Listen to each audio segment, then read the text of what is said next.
السلام عليكم، نتمنى تكونوا كاملين بخير وقاكم لا فيديو ديالي باحسن الحال ان شاء الله. كيف كتشوفوا معايا اليوم غادي نبارطاجي معكم الحلوه. كل واحد شنو تيسميها، كاين اللي تيقول ليها الحلوه ديال الدوزام او الحلوه المسوسه. كل واحد والاسم اللي تيعطي لهاد الحلوه هذه. فانا البنات هاد لا فيديو راه كنت صورته في شحال هادي في العيد اللي داز قبل. الا بان لكم راني الله كنمونطي راه مازال ضاربني البرد، راه صوتي مازال ضاربني البرد. كيف كتشوفوا معايا الشكل ديالها كيجي زوين، وانا خدمتها بهذا الطابع هذا ديال الدوزام. كيف تقدروا تخدموها باي طابع عندكم. دابا غادي ندوزو للمكونات ديال الحلوه ديالنا. مكونات جد بساط، والحلوه تبارك الله كتجيب واحد الكونتيتي اللي كثيره. عندي هنايا كاس مع مرش ديال الزيت. عندي نص كاس ديال السكر كلاصي، ما غاديش نكثر السكر، ديجا غادي نفندها في سكر كلاصي. عندي هنايا 250 غرام ديال الزبده اللي خرجتها قبل بحراره المطبخ. عندي شويه ديال الزبيب، شويه ديال اللوز محمر. كيف تقدروا ديروا حتى كاوكاو. وعندي هنايا الجنجلان حتى هو مطحون. عفوا البنات راه مازال ضربني البرد. صافي، وعندي هنايا المزهر تقريبا غادي ناخذ واحد نص كاس، والدقيق حسب الخليط. وعندي فانيليا وخماره. فاول حاجه غادي ناخذ الزبده. تكونوا مخرجينها قبل من الثلاجه باش تساعدكم في الخدمه. غنحاول نقطعها دي مورسو هكا باش تجيني سهله ملي نكون كنخدمها.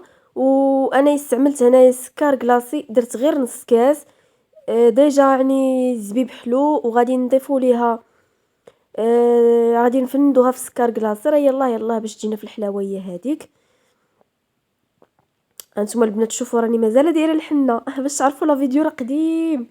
ويلا لقيتو دابا شحال من فيديو عندي كنسى، راني مصوره شي فيديو كنوض كنصور فيديو جديد، وقولوا لي بعدا مونطي غير هذوك اللي عندك.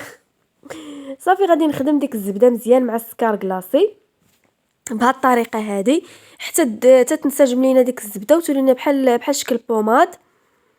هانتوما شوفوا دابا عاد غادي نضيف ليها كاس مع مرش ديال الزيت. فإلا بغيتو راه غادي تضاعفوا الكميه، راه غادي تدوبلوا الكونتيتي.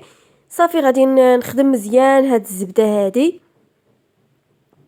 كاين اللي ما كيديرش مزهر، انا كيعجبني مزهر كيعطيها واحد لوغو زوين. فانا راه نسيت، انا ما حطيتش معكم القرفه وقبيصه ديال الملحه، ضروري من تصحيح الذوق. والقرفه كتعطي واحد لوغو زوين. هانتوما شوفوا تقريبا دايره انا هنايا نص كاس ديال المزهر. فانا صراحه ما كنخدمش بهذا، فاضطريت انني نخدم به.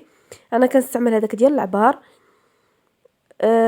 كناخذ الروح ب5 دراهم وكنخلطو في اطرو ديال الماء كيكون دافي، فكيتقام اقتصادي وفي نفس الوقت فيه لوغو زوين. هذا ما كيف قلت لكم يعني غير اضطريت انني نخدم به، ما كانش عندي الوقت باش عاد نهبط نمشي ناخذ داك الروح. غادي نضيف قبيصه ديال الملحه. ودرت هنايا فاني، ضروري قبيصه ديال الملحه باش كنصحوا الذوق ديال الحلوه ديالنا. وغادي نضيف هنا واحد المعلقه ديال القرفه. القرفه كتبقى اختياريه، فانا دائما كيعجبني يعني بحال هاد الحلوات البلديين غريبه. انا استعملت هنا غير راس معلقه ديال القرفه. كيف قلت لكم يعني بحال هاد الشكل ديال الحلوات البلديين، فانا كيعجبني نسمهم بالقرفه. ضفت هنا الزبيب. بالنسبه للزبيب كيبقى اختياري، اي مكسرات عندكم تقدروا تضيفوها. انا هنا استعملت اللوز بقشورو وخضر، ما درتوش محمر. الزنجلان حمرته غير شويه وتا هو طحقته مزيان. تقدروا ديروا اي حاجه حتى بكاوكاو راه كتجي زوينه. انا داكشي اللي عندي هو اللي خدمت به. وكاع تقدروا تضيفوا فيها طريفات ديال الكركاع، تخليهم يعني شويه صاينين. كاوكاو تا هو تخليو شويه صاين.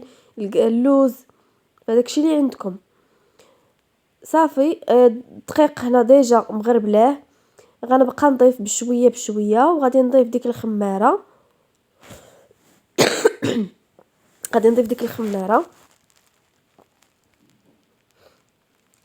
صافي كنبقاو كنجمعوا الخليط ديالنا بهذا الشكل هكا. صافي هنايا ضفت الخماره. هنا راه ما ضفتهاش كامله. كيف تقدروا بغيتوا ديروها كامله، بغيتوا ما ديروهاش كامله. نتوما كتحكموا في الحجم. الا درتوها كامله راه غادي ديروا الحجم ديال الحلوه ديالكم صغير. درتوها ما درتوهاش كامله غادي ديروا الحجم كبير. فانا خدمت بهذا المرشم هذا. انا هذا كيقولوا له الدوزيام، فهو اللي كان عندي. اي مرشم عندكم تقدروا تستعملوه، ماشي بالضروره هذا المرشم هذا. هي نورمالمون مسوسه ما تدارش بهذا المرشم هذا، عندها واحد المرشم خاص، غير انا مازال ما شريتوش وصافي قضيت غير داكشي اللي عندي. انا هنايا كندير كويرات بهذا الحجم هذا، فما عنديش الميزان. نتوما عندكم الميزان غادي تعبروا ديروا فيهم 16 غرام في كل وحده، ما بين 16 حتى ل 18. صافي هنايا كندوز داك داك الطابع في الدقيق، وكنطبع بهذه الطريقه هذه بسهوله كتطبع ليا. صراحه هاد الحلوه هذه صايبوها وعينيكم مغمضه، ناجحه 100%، مكونات اقتصاديه ومتوفره في اي بيت، وكتخرج واحد الكونتيتي اللي كبيره. فانا هادو هما الحلويات اللي كنعتمد عليهم دائما في الاعياد. عندك هادي والغريبه الفقاس. صافي هنايا ديجا درت الفران يسخن على درجه حراره 180. صافي غادي ندخل الحلوه ديالي طيب. هذا هو الشكل ديال الحلوه ديالي من بعد ما خرجتها من الفران، راه جات محمره، راه غير التصوير اللي كتبان لكم مني في هاد لا كولور هكا. انا هنايا بديت كنفند فيها، كتفندوا فيها وهي كتكون دافيه شويه، ما تكونش سخونه باش ما يذوبش عليها داك السكر كلاصي. انا استعملت غير سكر كلاصي عادي، ماشي بالضروره ديروا سبيسيال. صافي كنفندوها مزيان في سكر كلاصي، وكيف قلت لكم ما ديروهاش وهي سخونه باش ما تذوبش، باش ما يذوبش داك السكر عليها. وكنحاول نمسحها بهذه الطريقه هذه باش تبان لي ديك الرشمه اللي درت. صافي غنستمر بهذه الطريقه هذه. فكيف قلت لكم راه خرجت لي كونتيتي كثيره، فانا يعني صورت معكم غير هاد الطبيصيل هذا، اما راه تبارك الله راه خرجات ليا ودغيا تتوجد ودغيا كطيب. فانا راه تسالات ليا وقلت غادي نزيد، غادي نصايب، نعاود نصايبها. هاد المره غادي نديرها غير بكاوكاو، وغادي نحاول نخليه شويه مهرم، يعني ما غاديش نضحكوا، غير غنهرمشو. صافي طريقه راه واضحه، وما يعني حاولت ما قطعتش معكم الفيديو تقريبا، ما خداتش ليا الوقت، تقريبا الساعه ما كاملاش وجدات ليا الحلوه ديالي دغيا كتوجد. صافي انا كنستف هنايا الحلوه ديالي في البلا اللي غادي نقدم.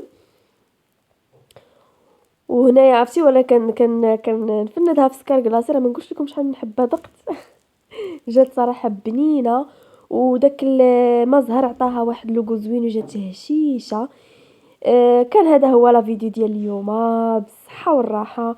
ونتمنى لا فيديو ديال اليوم يكون نال الاعجاب ديالكم، وتكونوا كتستافدوا من الوصفات اللي كنبارطاجي معكم. دائما كنحاول نبارطاجي يعني الحويجات اللي بساط اللي اي واحد يقدر يوجدهم ويستافد معايا في القناه ديالي. ولا كنتي اول مره كتشوفي القناه ديالي ما تنسايش تشتركي وتضغطي على زر الجرس باش دائما يوصلك الجديد ديالي، وتخلي لي واحد لي كومونتير زوين اللي كيزيد يشجعني اكثر انني نحط لكم لي فيديو. وبالصحه والراحه، ونتلاقاو في لا فيديو الجاي ان شاء الله.